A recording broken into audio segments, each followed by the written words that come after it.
Board की जो instructions हैं उनमें ये बात गौर से पढ़ने वाली है। फेडरल बोर्ड वाले डराते बहुत हैं। अवाम हालांकि पहले से ही डरी हुई है, महंगाई से, बिजली के बिल से, गैस के बिल से, बेरोज़गारी से, इनसिक्योर फ्यूचर से। तो बच्चों, आपने जो है ना, घबराना नहीं है। सबसे पहले पैटर्न समझ लें। टोटल 25 मार्क्स का प्रैक्टिकल बेस असेसमेंट होगा, जिसमें 15 मार्क्स पार्ट वन के हैं, 10 मार्क्स पार्ट टू के हैं। पार्ट वन के अंदर एक ही क्वेश्चन होगा जिसके मल्टीपल पार्ट्स होंगे और डिफरेंट मार्क्स होंगे, 1 2 3 4 इस तरह करके। और ये सारे के सारे एक ही प्रैक्टिकल से आएंगे। पार्ट टू के 10 मार्क्स हैं, जिसमें एक ही क्वेश्चन होगा, उसके सब पार्ट्स होंगे और डिफरेंट प्रैक्टिकल्स से हो सकते हैं।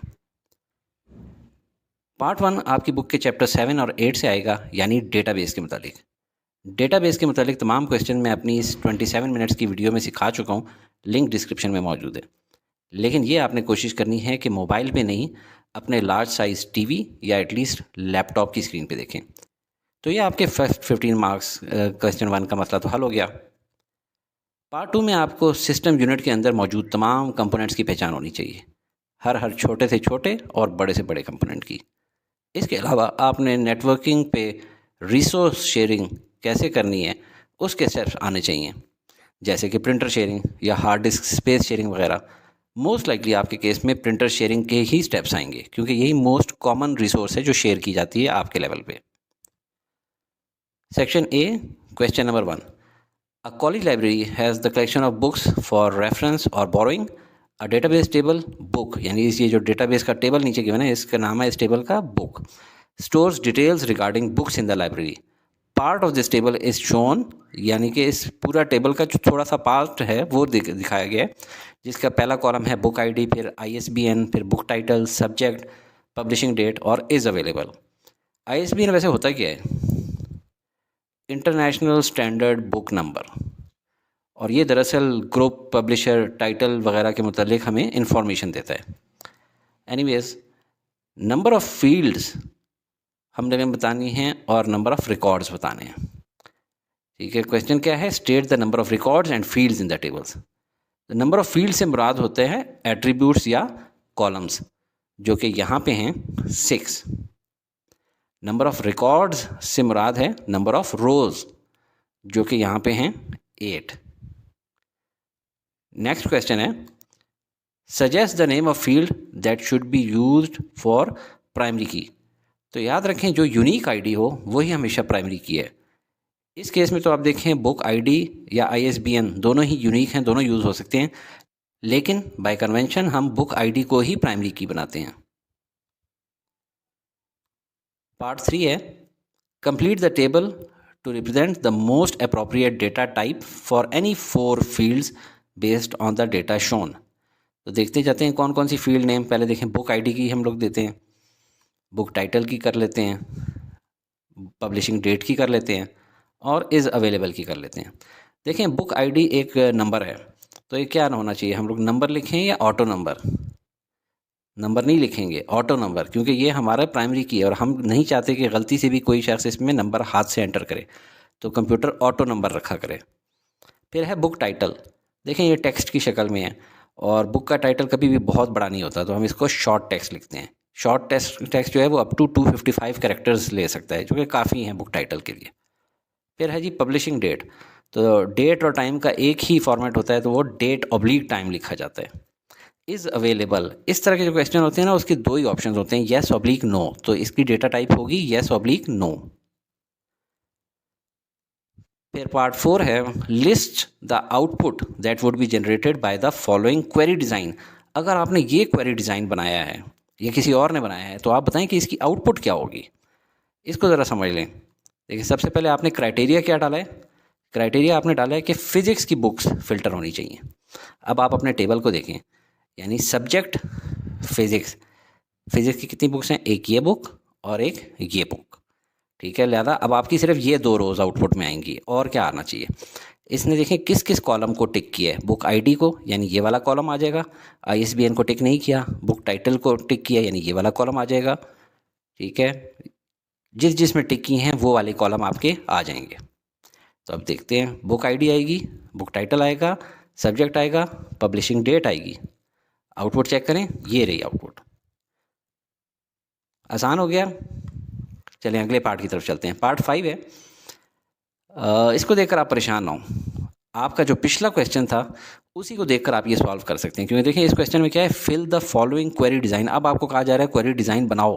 पहले तो किसी ने बनाया हुआ था, अब आपने आउटपुट बतानी थी। अब कहा जा रहा है क्वेरी डिज़ाइन बनाओ जो कि डिस्प्ले करे all available books of computer science.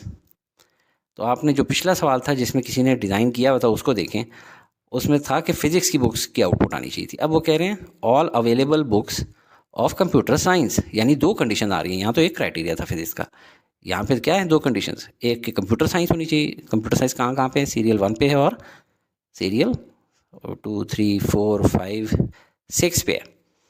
तो ये दो आने चाहिए, और क्या है साथ में, अवेलेबल भी हो, यानी येस होना चाहिए राइट साइड पे इसके कॉलम में। ठीक है, दो कंडीशंस आ गई हैं, और दो कंडीशंस एंड की सूरत में आई हैं, और की सूरत में नहीं। और की सूरत कब हो सकती थी कि जब कहा जाए कि कंप्यूटर साइंस और फिलॉसफी या फिलॉसफी। अब इसमें सबसे पहले तो आपने ये दो जो रोज़ हैं ये पूरी की पूरी as it is fill in कर लेनी है। ठीक है, टेबल कौन सा है, ये हमारा बुक्स का टेबल है। ठीक है, क्वेश्चन में गिवन था ये बुक्स का टेबल है, और जो ऊपर फील्ड्स हैं वो यही जो कॉलम के नाम हैं ये हैं। अब हम देखें, हम लोगों ने यहाँ पे लिख देना है कंप्यूटर साइंस, क्योंकि कौन सा सब्जेक्ट है उसने बताया कि कंप्यूटर साइंस के सब्जेक्ट का होना चाहिए। यहाँ पहले फिजिक्स था पिछले सवाल में, यहाँ पे कंप्यूटर साइंस, और इसके अलावा एंड दूसरी कंडीशन उसने बताई थी इज़ अवेलेबल, यानी कि यस होना चाहिए इस कॉलम में। ठीक है, तो और ये दोनों एंड होते हैं। अगर और कम होता, ठीक है, और का क्राइटेरिया होता यानी कंप्यूटर साइंस या फिर फिलॉसफी या फिर बिजनेस, तो ये और आप देखें ये और के साथ लगा लेते, क्योंकि आपके पेपर में आ भी सकता है, तो इसलिए आपको सिर्फ समझा रहा हूँ। ये अभी एंड ख़त्म कर दें तो, और इसको अब टिक कर देना है। किसको, क्या आप चाहते हैं ये सारे के सारे कॉलम आउटपुट में आएँ? चूँकि उसने कंडीशन नहीं बताई कि भाई कौन से आ जाएं कौन से नहीं आ जाएं, तो ये अब हमारा डिज़ाइन है। मैं सारों को ही कर देता हूँ, क्योंकि टोटल 2 रोज़ हैं, 2 रोज़ में ज़्यादा डेटा है तो खूबसूरत लगेगा। वरना अगर आप चाहें तो किस किस को ख़त्म कर सकते हैं। देखें, इसको और इसको तो बिल्कुल नहीं ख़त्म कर सकते, बुक टाइटल भी होना ज़रूरी है, और इन दोनों में से कम एक तो होना चाहिए। ठीक है, अगर आप चाहें तो कुछ डिलीट कर सकते हैं इनमें से। अब आ जाते हैं पार्ट 6 की तरफ। Label the following components of form design. बच्चों को इस किस्म के सवालों से बड़ा ख़तरा लगता है, मुझे भी लगता है। ठीक है, क्योंकि ये इसकी एक तो तस्वीर सही नहीं आ रही होती, और अभी भी देखें इस पार्ट की तो तस्वीर बिल्कुल ही सही नहीं आ रही कि ये कौन सा आइकन है। अच्छा देखें, जो डेटा आप लोग चाहते हैं ना कि कोई यूज़र आपकी डेटाबेस में आके चेंज ना करे, उसको आप लोग कहते होते हैं लेबल। जैसे देखें ये लेबल है, आप नहीं चाहते कि आपके फॉर्म की जो हेडिंग है कोई बच्चा तब्दील करे, ना ही आप student ID, name, father name, phone number, ये जो चीज़ें लिखी होती हैं ये पक्की प्रिंटेड होती हैं, इनको कहा जाता है लेबल। और जहाँ पे वो चीज़ एंटर करनी होती है, उसमें टाइपिंग करनी होती है, उसको कहा जाता है टेक्स्ट बॉक्स। तो अभी आप इसको देख लें, ये चीज़ है लेबल। ठीक है, और इन सारी चीज़ों को कहा जाता है कंट्रोल्स ऑफ द फॉर्म। ठीक है, यहाँ से उठा के आप मुख्तलिफ़ चीज़ें डिज़ाइन करते रहते हैं। यहाँ से उठा के एक चीज़ टेक्स्ट बॉक्स डाला, यहाँ से उठा के यहाँ पे लेबल डाला, यहाँ से उठा के कोई ड्रॉप डाउन बॉक्स डाला। ठीक है, अभी देखते हैं 4 ऑप्शन। पहले में हमने कहा था कि लेबल है ऊपर, क्योंकि वो हेडिंग लिखी हुई है। ये सारे भी जो है ये क्या हैं, ये लेबल्स हैं। ठीक है, नंबर 2 जो है लिस्ट बॉक्स है, क्योंकि ये सारी लिस्ट निकल आ रही है, जिसको एट्रीब्यूट्स भी कह सकते हैं, लेकिन एग्जैक्ट नहीं। मुझे शक हो रहा है कि ये लिस्ट बॉक्स ही होगा, क्योंकि तस्वीर सही नहीं आई हुई। अगर किसी बच्चे को पता हो तो ज़रूर बताए। 3rd नंबर पे लेबल ही है, और 4थे नंबर पे क्या है, टेक्स्ट बॉक्स। सेक्शन बी की तरफ चलते हैं। इसमें आपको बहुत सारी डिवाइसेस दी गई हैं, और कहा जा रहा है कि जी जो इनपुट डिवाइस है, आउटपुट डिवाइस है और नेटवर्क डिवाइस है, उनको इन खानों में उसके नंबर लिख दें। तो पहली देख लें, पहली क्या है, ये तो आपका जॉयस्टिक है। ठीक है, बेसिकली डायरेक्शनल इनपुट देने के लिए कि गाड़ी चला रहे हैं, राइट चले जाओ, लेफ़्ट चले जाओ, सामने स्पीड लगाओ, तो ये इनपुट डिवाइस है। इसका नंबर 1 है, तो हम इसको इनपुट डिवाइस में डाल देते हैं। ये क्या है, रेडियो है। रेडियो आउटपुट करता है आपके लिए साउंड, तो ये आउटपुट डिवाइस है, तो नंबर 2 को आउटपुट डिवाइसेस में डाल देते हैं। ये केबल है, इसके थ्रू नेटवर्क के ऊपर डेटा जा रहा होता है और आ रहा होता है, तो बेसिकली ये नेटवर्किंग मीडियम है, तो ये नेटवर्क डिवाइसेस है। 3rd को हम नेटवर्क डिवाइसेस में डाल देते हैं। 4था जो है ये स्कैनर है, और ये क्या करता है, इनपुट पिक्चर को स्कैन करता है और कन्वर्ट करता है डिजिटल पिक्चर में, तो ये एक इनपुट डिवाइस है। ठीक है, इसको हम लोग इनपुट क्या देते हैं, पिक्चर। ये देखें, ये तो पता ही है आपको, घरों में अक्सर लगा भी होता है कहीं ना कहीं, और कंपनियों में भी लगा होता है, ऑफिसेज में भी लगा होता है। या हब होगा, स्विच होगा, राउटर होगा या गेटवे होगा, और ये नेटवर्किंग डिवाइस होती है, इसके बगैर नेटवर्क कंप्लीट नहीं हो सकता। तो नंबर 5 को हम लोग नेटवर्किंग डिवाइसेज में डाल देते हैं। नंबर 6 क्या है? प्लॉटर। ये बहुत बड़े बड़े किस्म की पिक्चर्स या नक्शे आउटपुट करता है आपके लिए, तो ये एक आउटपुट डिवाइस है। नंबर 6 को हम आउटपुट डिवाइस में लिख देते हैं। ये घड़ी क्या है? ये भी एक आउटपुट डिवाइस है, ये डिस्प्ले करती है टाइम, तो ये भी आउटपुट डिवाइसेस में हम कर देंगे नंबर 7। नंबर 8, आप स्कैन करते हैं, इनपुट करते हैं बार कोड को, ठीक है। It scans and interprets bar code, तो इनपुट होती है इसके अंदर बार कोड, तो ये एक इनपुट डिवाइस है। पार्ट 2, इस क्वेश्चन के अंदर आपने आइडेंटिफाई करना है कि मुख्तलिफ पोर्ट्स कौन सी हैं। क्वेश्चन में वो कह रहा है कोई सी 4 को कर दें, लेकिन आपको सारी आनी चाहिए, क्योंकि बोर्ड के एग्जाम में हो सकता है आपको कोई चंद एक बता दीजिए और वो आपको पता ही ना हो। अब ये देखें, 1 और 2 बड़ी कंफ्यूजिंग हैं, एक जैसी हैं। नंबर 1 हम लोग यहाँ पे पोर्ट नंबर लिख लेते हैं, और इसका आंसर कौन सा है? PS2 पोर्ट, और ये माउस है। मुझे कैसे पता चला कि माउस है? मैंने सारी ज़िंदगी के लिए याद रखा हुआ है कि ये ग्रीन कलर का है, और ग्रीन के नंबर ऑफ़ अल्फ़ाबेट्स और माउस के नंबर ऑफ़ अल्फ़ाबेट्स एक जितने हैं। ग्रीन के भी 5 हैं, माउस के भी 5 हैं, तो जो भी ग्रीन वाली पोर्ट है वो PS2 माउस की पोर्ट है, और दूसरी जो पर्पल टाइप की है ऑब्वियस है, फिर ये PS2 पोर्ट कीबोर्ड की बन जाती है। नंबर 3 पे देखें, बड़ी सारी पोर्ट है। सबसे बड़ी पोर्ट जो होती है ये पैरेलल पोर्ट होती है, और अक्सर प्रिंटर के लिए यूज़ होती है। नंबर 4 ये है सीरियल पोर्ट, अक्सर डायल अप मोडेम्स में यूज़ होती थी। नंबर 5, इससे आगे भी हम लोग खुद से कर लेते हैं। नंबर 5 है फायर वायर पोर्ट, जो कि कैमराज वगैरह के साथ यूज़ होती है। नंबर 6 आजकल बहुत नापैद हो गई है, होती ही नहीं आजकल के कंप्यूटर्स में, ये होती थी कंपोजिट वीडियो पोर्ट। नंबर 7 क्या है? आजकल भी यूज़ होती है, ये इंटरनेट के डायल अप मोडेम्स के साथ भी यूज़ होती थी। ये होती है ईथरनेट पोर्ट, नेटवर्किंग के लिए 2 कंप्यूटर्स को आपस में जोड़ रहे हैं। नंबर 8 बहुत फेमस है, हम लोग रोज़ाना यूज़ करते हैं, इसका ये साइन भी आप देख सकते हैं, ये है USB ports. Number 9 microphone, line in, speaker, जो ऑडियो सिस्टम्स होते हैं उसके लिए। नंबर 10 भी नापैद हो चुकी है, इसका बड़ा मुख्तलिफ सा नाम है SPDIF, और इसका नाम इसलिए था क्योंकि ये उस ज़माने में सोनी और फ़िलिप्स के ही सारे कैमरास वगैरह आते थे, तो सोनी फ़िलिप्स डिजिटल इंटरफेस नाम था।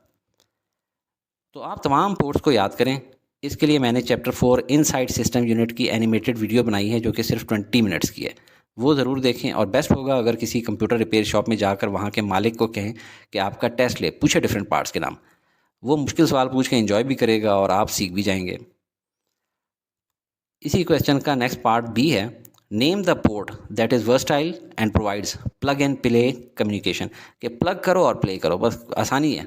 ऐसी कौन सी पोर्ट है जो आप रोज़ाना यूज़ करते हैं? USB port, universal serial bus port. ये आपका लास्ट क्वेश्चन है, बहुत tricky. Complete the step by step procedure by fill in the blanks from the given list to share the printer over the network. क्या आपने इन printer को network पे share करना है कि हर बंदा उसको इजीली एक्सेस कर सके, तो आपने इन स्टेप्स को कंप्लीट करना है, इसमें फिल इन द ब्लैंक्स करने हैं इन वर्ड से। Click on the start in the bottom left corner of your screen, यहाँ पे आपका जो स्टार्ट बटन होता है ना, उसको क्लिक करें, popup list will appear. Click on dash from the popup list, तो देखते हैं किसको क्लिक करें। ये सारी पॉपअप हुई, इसमें आपने क्लिक करना होता है डिवाइसेस एंड प्रिंटर्स को। ऑप्शन मौजूद है? हाँ मौजूद है, तो यही करते हैं, डिवाइसेस एंड प्रिंटर्स को क्लिक करेंगे। अब जो आपके पास बहुत सारे प्रिंटर्स आ जाएंगे तस्वीर में, तो राइट क्लिक करेंगे the printer you want to share, फिर उसके बाद ड्रॉप डाउन लिस्ट अपीयर हो जाएगी। अब वो क्या कह रहे हैं कि select dash from the drop down list. ये देखें, राइट क्लिक किया इसको तो ये आ गई। अब हम लोग किस चीज़ को क्लिक करेंगे? प्रिंटर की प्रॉपर्टीज़ को, ठीक है। अब प्रिंटर की प्रॉपर्टीज़ की, तो प्रॉपर्टीज़ की एक विंडो खुलेगी, उसमें click on the dash tab. किस टैब पे करेंगे? शेयरिंग, हम शेयर करना चाहते हैं। अब जब शेयरिंग का टैब खोलेंगे तो हमारे पास जो विंडो आएगी उसमें से select the dash check box. किस चेक बॉक्स को सिलेक्ट करेंगे?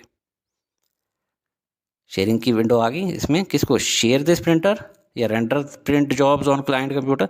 शेयर दिस प्रिंटर, हम शेयर करना चाहते हैं। उम्मीद करता हूं कि आपके 100% मार्क्स आएंगे। कमेंट बॉक्स में इंशाल्लाह ज़रूर लिख दें।